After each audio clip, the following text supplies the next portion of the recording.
Merci, bonjour, je m'appelle Pascal Boulet, donc je suis médecin généraliste à Rouen, plus exactement à Bon-Secours, juste au-dessus de Rouen. Donc avec notre collègue rouennais, on est retourné dans le cabinet, et bien on va retourner là plus intensément dans le cabinet de consultation. Je me suis intéressé aux sources d'information et donc les sites internet qui sont utilisés par les médecins généralistes. J'ai déclare évidemment un conflit d'intérêts puisque je suis membre du CNGE et je suis au bureau national du CNGE. Donc, Personne n'est parfait. Hein. Merci. Bonne remarque. Donc voilà, j'ai décidé de faire cette enquête parce que j'ai été confronté à la nécessité de trouver des informations parfois durant ma consultation pour répondre à la demande du patient ou pour sa prise en charge. Et ça a été parfois un petit peu laborieux et parfois j'ai même pas trouvé l'information que je cherchais en temps voulu, donc j'ai dû abandonner. Et donc je me suis dit, mais finalement, il y a certainement des gens qui connaissent ou qui savent ou qui ont recensé effectivement des sites ou des informations qui pourraient être intéressantes à la communauté médicale.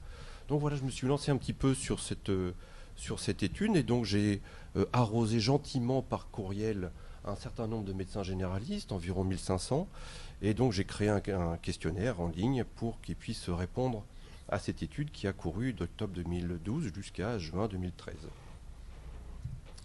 Donc voilà le médecin généraliste qui a répondu. C'est un homme qui est majoritairement 63% c'est un homme. Il a 46 ans, il est installé depuis un certain nombre d'années, à la fois rural, à la fois urbain. Il exerce évidemment plus facilement en groupe, plus fréquemment. Il voit environ 103 patients par semaine, il consulte environ 20 minutes. Il suit des formations, de l'FMC, des groupes d'expérience de pratique. Il se forme aussi de manière autonome à 38%, mais il se forme aussi autrement par le test de lecture de prescrire, par le CNGE, voilà. Encore, hein, conflit d'intérêt, mais aussi par d'autres moyens. Les résultats, le tableau qu'il ne fallait pas montrer, qui est un peu difficile à lire.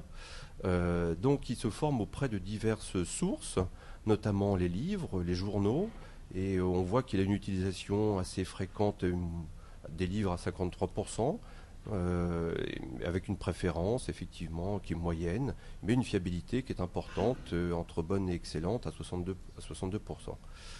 Et donc certaines autres sources, évidemment, sont plutôt abandonnées. Les journaux de diffusion gratuite, les revues médicales d'abonnement sont plutôt plébiscitées, évidemment. Et puis les formations, si FMC, DPC, recueillent un bon score dans cette étude. Sont évidemment majoritairement rejetés les documents de l'industrie pharmaceutique. On ne s'en plaindra certainement pas. Donc il y a aussi des formations, des centres d'intérêt qui se déplacent sur Internet. Vous voyez, avec une utilisation qui est quand même pas aussi importante que le congrès ou d'autres moyens d'information. Alors comment est-ce qu'ils recherchent leur information pendant qu'ils sont en consultation ? Eh bien, 56% consultent une à plusieurs fois par jour pendant la consultation. Et donc après, les chiffres décroissent évidemment, et il y en a certains qui ne consultent jamais, 4%, donc c'est quand même des chiffres qui sont relativement faibles et qui témoignent de l'intérêt et de l'importance des moyens Internet informatiques pour trouver une information, que ce soit en consultation ou hors consultation. Qu'est-ce qu'ils recherchent ? Évidemment des informations qui peuvent être de différents domaines d'ordre, soit administratif, soit épidémiologique, mais essentiellement, bien sûr, pour affirmer leur diagnostic et proposer une thérapeutique, voire pour décider d'une orientation spécialisée. Alors, qu'est-ce qui va les freiner là-dedans ? Beaucoup de choses. Le temps. Le temps passé à chercher son information sur Internet est rédhibitoire et freine parfois le médecin généraliste et fait en sorte qu'il n'y va même pas. Et puis ensuite, il faut trier tout ce qu'on trouve. C'est difficile, c'est complexe aussi de chercher. Et puis ensuite, ces informations qu'il a trouvées, est-ce qu'elles sont pertinentes ? Comment est-ce qu'il va évaluer la pertinence des informations ? Et puis finalement, on va tomber sur des sites qui vont être en français, voire en anglais. Et donc là, on peut passer un temps supplémentaire à décrypter ou à lire cette information, surtout si on n'est pas féru de langue anglaise. Et puis en fait, 25% disent quand même que ça peut gêner la relation entre le patient et son médecin. Enfin, qu'est-ce qui freine ? C'est la méconnaissance de l'utilisation de l'outil informatique. tout le monde n'est pas un féru, ne maintient pas la souris en permanence durant sa consultation pour travailler avec son patient. Et donc ça peut être complexe de manipuler cet outil-là. Qu'est-ce qui facilite? Que ce soit des sites qui soient reconnus, institutionnels, bien sûr, il faut avoir un accès Internet, ça c'est évident, mais c'est surtout d'aller sur des sites qui sont dits validés, facilement reconnaissables en tant que tels, avec une rapidité pour avoir ces données, que ce soit des données de type pratique, bien sûr, mais ce qui les aide bien aussi, c'est d'avoir une connaissance de l'utilisation, bien sûr, de l'outil Internet, de la maîtrise de la technique de recherche, et d'aller sur des sites où on puisse trouver facilement l'information, soit des sites référencés par des revues, des sites référencés par des confrères, et puis parfois sélectionner des concentrateurs de sites aussi, où finalement on trouve l'ensemble de tout ce qu'on pourrait avoir besoin. Donc on irait plutôt sur un portail unique, et là-dedans on trouverait un ensemble de liens permettant d'avoir ce qui nous permettrait de répondre à 90% des questions qu'on se pose. Enfin, certains disent qu'un réseau de confrères qui pratiquent la recherche par Internet, ça les aiderait bien, parce qu'au moins, ils auraient peut-être des personnes ressources sur lesquelles se reporter en cas de difficulté. Donc, par contre, l'utilisation des forums ou des réseaux sociaux n'est pas encore du tout dans l'air du temps. Alors, dans ces moteurs de recherche, qu'est-ce qu'ils ont publicité? Eh bien, pas de surprise. C'est toujours Google qui remporte la palme avec 83% des internautes qui vont chercher leur information par ce biais-là. Ensuite arrive le SysMef, et vient Google Scholar et PubMed. Voilà, en dernier. Google Scholar, qui est donc un site internet de Google pour rechercher plus spécifiquement des articles de type scientifique. Alors ensuite, ces sites internet, j'ai obtenu dans cette étude-là 1269 réponses. Le regroupement s'est fait sur 231 sites internet. Je dois dire qu'il y a bien sûr des sites internet tout à fait valables, et j'ai retrouvé des sites internet complètement fantaisistes, voire des sites internet personnels, voire le site du cabinet avec les horaires de consultation, et puis quelques éléments, effectivement, comme le proposent certains laboratoires, de déposer là-dessus des fiches ou des documents qu'on garde et que finalement ces patients pourraient consulter si on souhaite qu'ils consultent. Et puis certains m'ont répondu, de temps en temps, selon l'opportunité. Voilà, c'était une réponse que j'avais là-dedans. Donc évidemment, il y a eu peut-être un petit peu de... Il faut dire que l'enquête était relativement longue à faire, il y avait beaucoup de données à remplir. Et donc peut-être que certaines questions ont été le témoignage d'un excès peut-être de ce type de questionnaire. Donc peut-être une traduction dans certaines réponses se sont fait sentir comme ça. Alors finalement, ces médecins consultent leurs patients, et ils consultent à 48% pendant la consultation, hors consultation 36%, et puis les deux, parfois, se consultent en dedans et en dehors. Alors, le top 10 des sites internet, voilà, c'est ce qu'on cherchait à savoir un petit peu, de quoi on se sert, nous, en médecine générale, pour aller chercher des informations. Alors, j'ai donné comme critère, est-ce que c'était indispensable pour vous, ce site-là? Est-ce qu'il vous a donné satisfaction, avec une cotation qui allait de 1 à 4?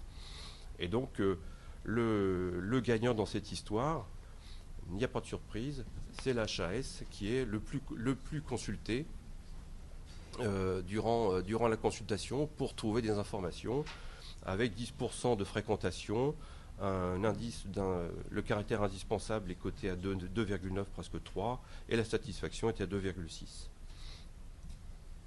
Ensuite, plein d'autres sites, vous voyez, je vous les ai rassemblés là un petit peu pour que vous ayez une image un petit peu de ce que finalement la majorité des médecins vont chercher. Bien, sans surprise, le CRAT est devenu un outil indispensable pour s'aider à prendre une décision, mais Antibioclick a fait sa percée très rapidement et est devenu un outil vraiment de référence pour les médecins, avec 7,10% de réponses et un indice de caractère indispensable à 3,3 et de satisfaction à 3,5. Prescrire aussi fait une très belle percée et se place comme étant un élément incontournable pour trouver des informations valables.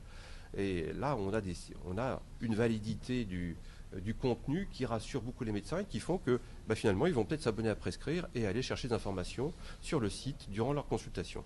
SysMef aussi, bien sûr, mais également l'assurance maladie pour trouver des informations certainement pratiques pour eux ou pour le médecin.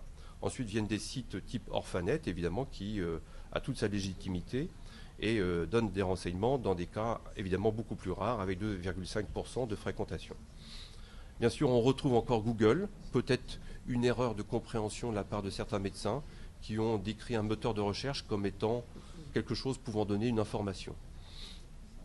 Et puis on retrouve des sites généraux, je dirais, un peu plus généraux, qui fournissent un panel d'informations variées sur divers thèmes.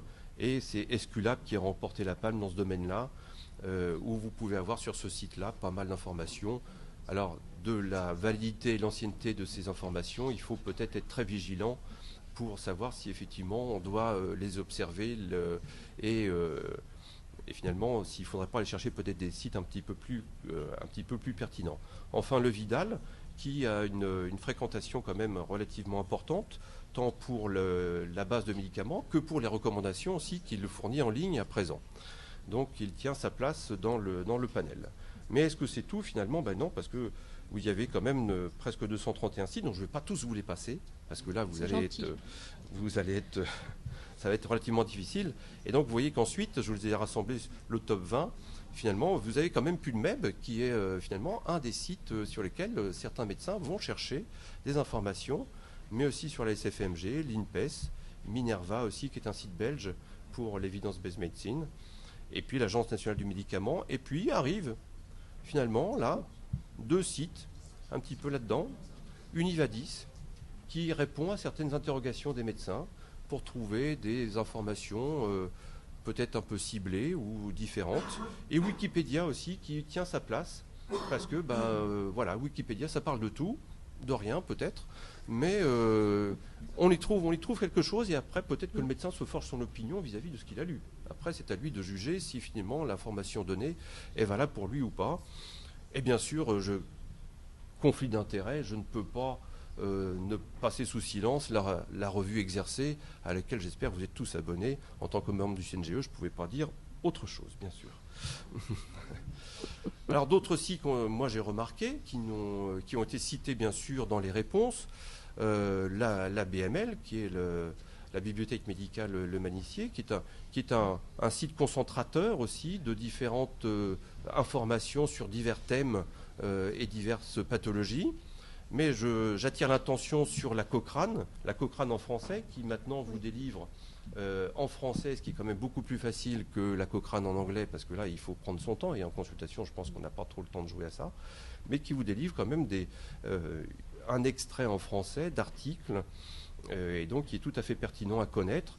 Je dirais, mon avis personnel, mais en consultation, c'est peut-être compliqué d'aller consulter, et peut-être qu'en dehors, ça a toute sa légitimité. Mais vous avez des sites qui sont des sites de santé, de sécurité au travail, qui proposent des fiches relativement intéressantes.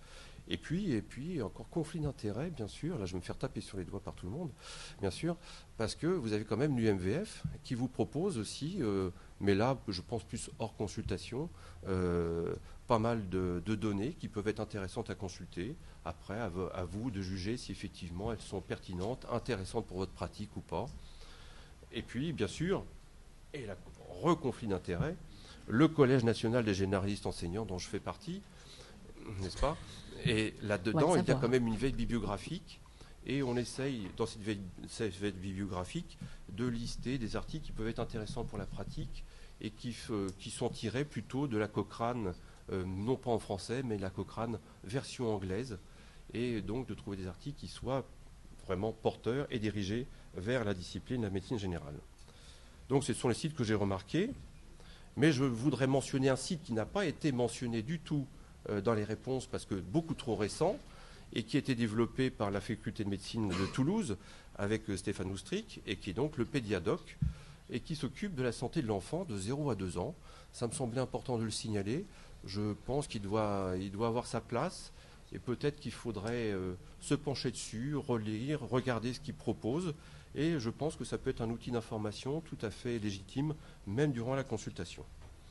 Donc vous voyez, tout ça, ce sont des sites finalement qui étaient peut-être assez connus de tout le monde, peut-être pas, et peut-être qu'il y a encore plein de sites que vous connaissez, vous, finalement, que vous avez listés sur votre ordinateur, que vous avez gardé bien gentiment vous avez fait votre petite liste pour ne pas l'oublier. Et donc, finalement, ces sites-là, tout le monde pourrait en bénéficier. Vos connaissances, vous pourriez les partager. Vous pourriez en faire part à la communauté médicale. Comment? Un moyen relativement simple, c'est un outil qui est disponible en ligne, qui est gratuit, qui s'appelle Perltrees. Et donc, vous pouvez constituer vos perles.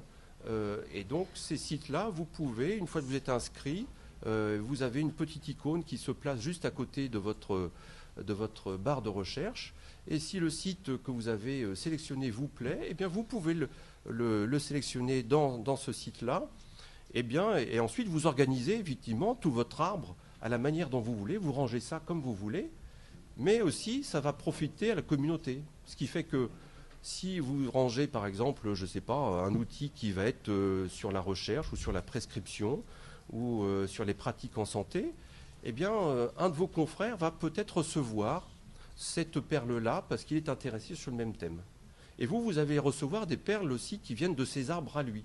Et donc, il va y avoir un échange mutuel très constructif dans ce domaine-là, et ça permettra effectivement d'être plus efficient et plus rapide en consultation et dégager du temps pour prendre en charge nos patients, même sur des pathologies chroniques. Voilà, je vous remercie de votre attention.